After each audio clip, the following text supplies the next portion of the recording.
No coração de Lisboa, sob o sol implacável de um dia de verão, o Tribunal de Família ecoava com o silêncio tenso de uma audiência lutada.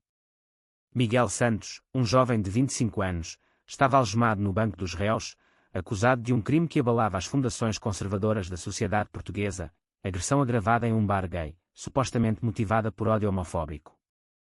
Mas o verdadeiro choque veio quando seu pai, António, um homem respeitado de 55 anos, viúvo e pilar da comunidade católica local, se levantou da plateia e gritou com voz trêmula: "Eu sou gay.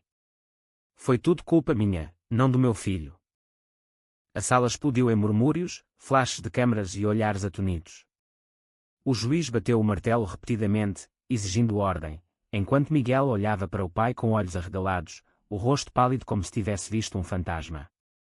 António, sempre o homem estoico que criara o filho com mão de ferro, agora tremia visivelmente, as veias saltando no pescoço, enquanto se aproximava do microfone. "Meritíssimo, eu confesso. Eu vivi uma vida dupla por anos, e Miguel descobriu. Ele brigou no bar por causa do meu segredo, não por ódio. Deixem-no ir." Os repórteres já digitavam furiosamente em seus celulares, transformando o momento em manchete nacional. A família Santos, conhecida por sua devoção à igreja e aos valores tradicionais, via sua reputação desabar em segundos. A mãe de Miguel havia morrido há 10 anos, deixando António para criar o filho sozinho, ensinando-lhe a ser um homem de verdade, com futebol aos domingos e missas obrigatórias. Mas agora, aquele homem de verdade revelava uma faceta oculta, uma que Miguel mal podia processar. Como seu pai, o mesmo que o repreendia por qualquer sinal de fraqueza, podia ser gay. Miguel se lembrava da infância em Alfama, os becos estreitos cheios de fado melancólico e quando pelas noites. António trabalhava como contador em uma firma conservadora, voltava para casa exausto, mas sempre com um sorriso forçado. "A família é tudo, filho", ele repetia, enquanto escondia cartas antigas no sótão, fotos de um amor proibido da juventude. Miguel crescera admirando o pai, mas sentindo uma distância inexplicável, como se houvesse um muro invisível entre eles. A acusação contra Miguel remontava a uma noite fatídica em um bar no Barro Alto. Ele havia discutido com um homem chamado João, um ativista LGBT que, sem saber, era o antigo amante de António. A briga escalou para socos, e Miguel foi preso. Mas o que ninguém sabia era que Miguel não agredira por ódio, ele defendera o pai, ao descobrir acidentalmente mensagens no celular de António, revelando um affaire secreto. Enfurecido com a traição à memória da mãe, Miguel confrontara João, exigindo que ele se afastasse. António, ao ver o filho algemado, tomara a decisão mais dolorosa de sua vida. Revelar-se publicamente significava perder tudo: o emprego, os amigos da igreja, o respeito da comunidade. Mas salvar Miguel valia o preço.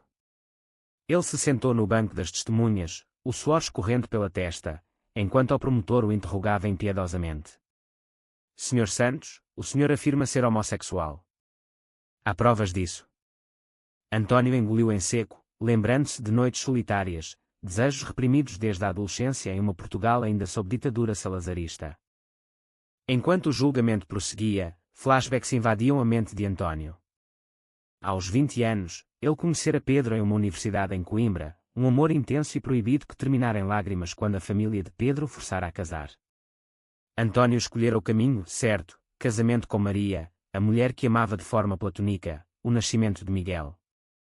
Mas Pedro reaparecera anos depois como João, mudando de nome após uma transição de vida. O reencontro reacendera velhas chamas, levando a encontros clandestinos em hotéis discretos. Miguel, do banco dos réus, sentia o peito apertado. Ele amava o pai, mas a revelação o dilacerava. Como processar que o homem que o ensinara a ser forte era, na verdade, alguém que vivia em mentiras? A defesa usou a confissão de António para argumentar a insanidade temporária em Miguel, causada pelo choque familiar. O juiz, um homem progressista, considerava suspender as acusações, mas a sociedade portuguesa, ainda dividida entre tradição e modernidade, reagia com fúria nas redes sociais. Fora do tribunal, a tia de Miguel, uma freira devota, ligava incessantemente, chorando: "António, você nos envergonhou." Amigos de longa data viravam as costas. António sabia que sua casa em Alfama, cheia de memórias, poderia se tornar um lugar de isolamento. Mas ao olhar para Miguel, via o futuro do filho em jogo, uma carreira promissora como engenheiro, um noivado com Sofia, tudo ameaçado pela prisão. O dia terminava com o juiz adiando a sentença, dando tempo para investigações. Antônio saiu do tribunal sob vaias, mas Miguel, liberado sob fiança, o abraçou pela primeira vez em anos. Pai, por quê? Sussurrou Miguel. Antônio respondeu com olhos marejados, porque te amo mais que a mim mesmo. Aquela noite, em casa, eles conversaram pela primeira vez de verdade, desvendando camadas de dor acumulada. Mas o preço começava a se manifestar. João, o amante, ligou furioso: você me expôs, Antônio. Minha vida está destruída. A culpa pesava sobre Antônio, que se questionava se sua escolha fora egoísta ou heroica.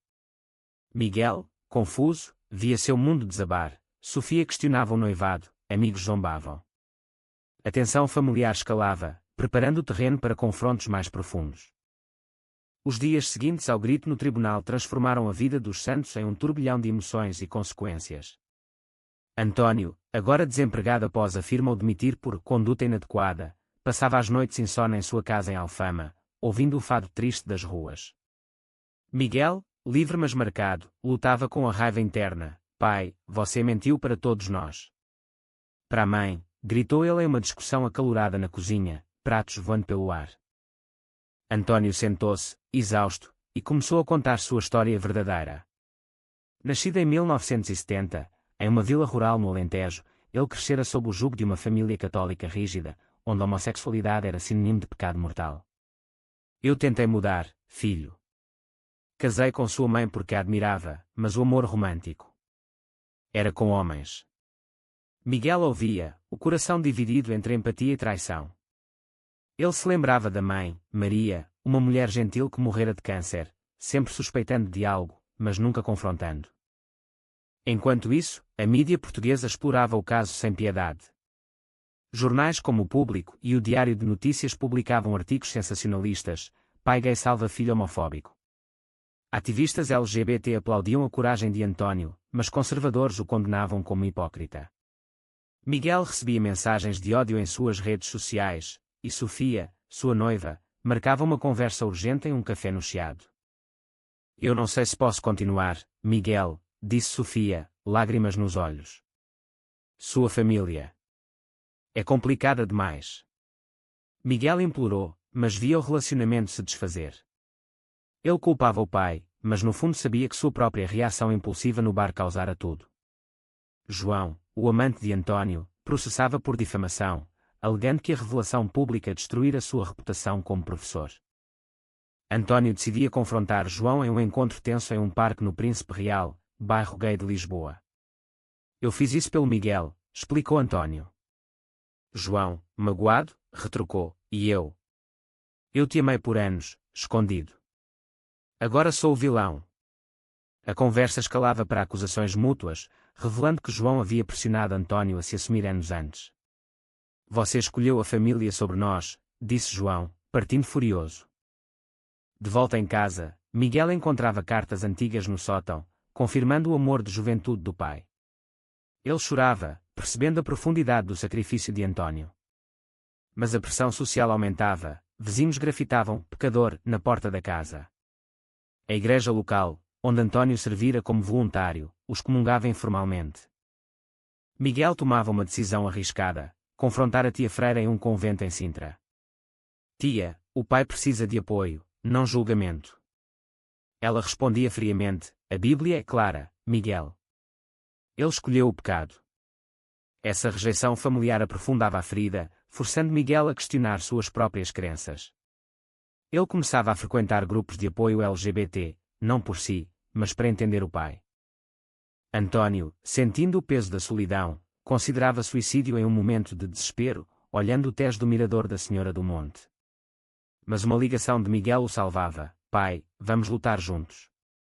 Eles se uniam, mas o julgamento se aproximava, com novas testemunhas, ex-colegas de Antônio atestando sua vida dupla. O promotor argumentava que a confissão era uma manobra para salvar Miguel, não verdade.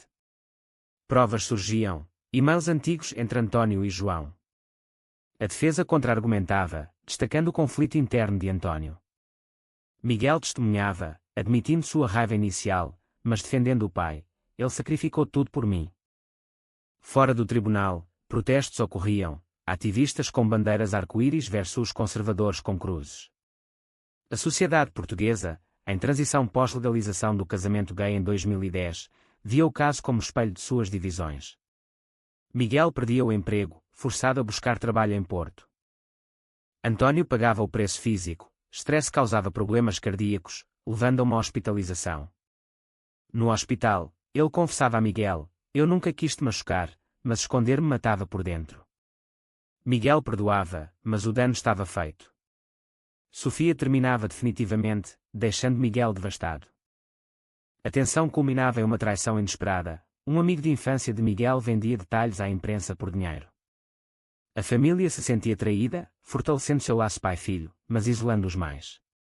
António questionava se valer a pena salvar o filho custar a sua saúde, reputação e relacionamentos.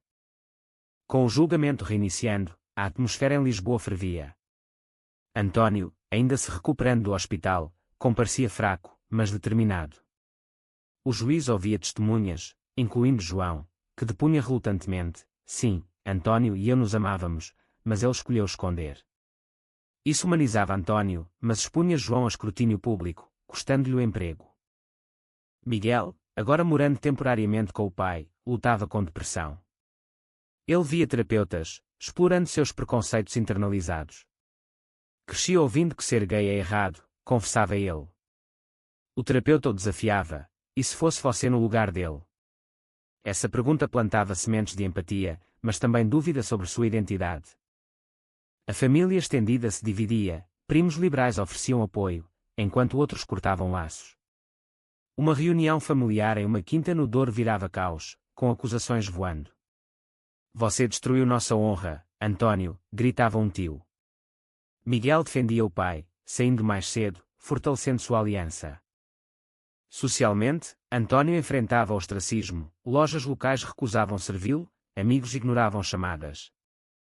Ele se juntava a uma associação LGBT em Lisboa, encontrando comunidade pela primeira vez. Lá, conhecia histórias semelhantes, aliviando sua culpa, mas destacando o preço da repressão. Miguel, em busca de redenção, contatava João para se desculpar pela briga. Em um café no Rossio, eles conversavam tensamente. "Eu agi por impulso, magoado com o pai", admitia Miguel. João perdoava, mas avisava: seu pai pagou caro pela covardia inicial. Essa conversa abria os olhos de Miguel para as camadas de dor. O julgamento tomava um rumo dramático. A defesa apresentava cartas de Maria, a mãe, revelando que ela sabia do segredo de António e o aceitava. "Eu o amava apesar de tudo", escrevia ela. Isso chocava a corte, humanizando o casamento como companionship, não paixão. O promotor contra-atacava, questionando a autenticidade. Mas o juiz, influenciado, considerava absolver Miguel. António, no entanto, enfrentava acusações separadas por conduta imoral em seu antigo emprego, um processo civil. Fora, a mídia escalava. Um documentário na RTP explorava o caso, entrevistando especialistas em psicologia social. "Isso reflete a luta de Portugal com sua identidade pós-revolução", dizia um. Miguel participava anonimamente, defendendo o pai. O preço pessoal aumentava. António sofria um ataque de pânico em público, hospitalizado novamente. Miguel cuidava dele, invertendo papéis, sentindo o peso da dívida. "Eu te devo minha liberdade, pai." António respondia: "Mas perdi a minha." Uma traição surge. Sofia, ex-noiva, revela à imprensa detalhes íntimos que Miguel compartilhara. Devastado, Miguel confronta ela: "Porquê?" Ela admite ciúmes e raiva. Isso quebra Miguel, levando-o a um isolamento temporário. António decide escrever um livro sobre sua vida, um ato de catarse, mas arriscado. Editores interessados veem potencial, mas conservadores ameaçam boicote. Miguel apoia, ajudando a editar, aprofundando seu entendimento. A alta tensão leva a um confronto com a tia Freira. Em uma visita ao convento, António implora perdão. Ela recusa inicialmente, mas uma carta de Miguel a amolece ligeiramente, plantando sementes de reconciliação. O julgamento se aproxima do fim, com o promotor pressionando por condenação de Miguel por agressão. A defesa argumenta dano emocional. António testemunha novamente, detalhando sua repressão, Vivi 50 anos em mentira por medo da sociedade. Miguel reflete sobre escolhas, sua briga foi errada, mas o sacrifício do pai o transforma. Ele começa a advogar por direitos LGBT, falando em eventos pequenos. O verdito chega, Miguel é absolvido, mas com probation. António celebra, mas sabe que o verdadeiro julgamento é social. Eles voltam para casa, mais unidos, mas marcados por cicatrizes. Pós-julgamento, a vida dos santos entra em uma fase de reconstrução frágil. António, agora ativista relutante, fala em conferências sobre repressão interna em famílias portuguesas. Sua saúde melhora lentamente, mas o stress deixa sequelas. Miguel, empregado em um novo trabalho em Braga, viaja frequentemente para Lisboa, fortalecendo o laço pai-filho. Mas novas Mountains surgem, João reaparece, propondo reconciliação com António. Podemos tentar de novo, abertamente. António hesita, temendo machucar Miguel mais. Ele confessa ao filho, eu ainda o amo. Miguel, evoluído, apoia, seja feliz, pai. Mas internamente, luta com ciúmes, sentindo-se traído novamente. A sociedade reage misto, prémios de coragem para António de ONGS, mas vandalismo em casa.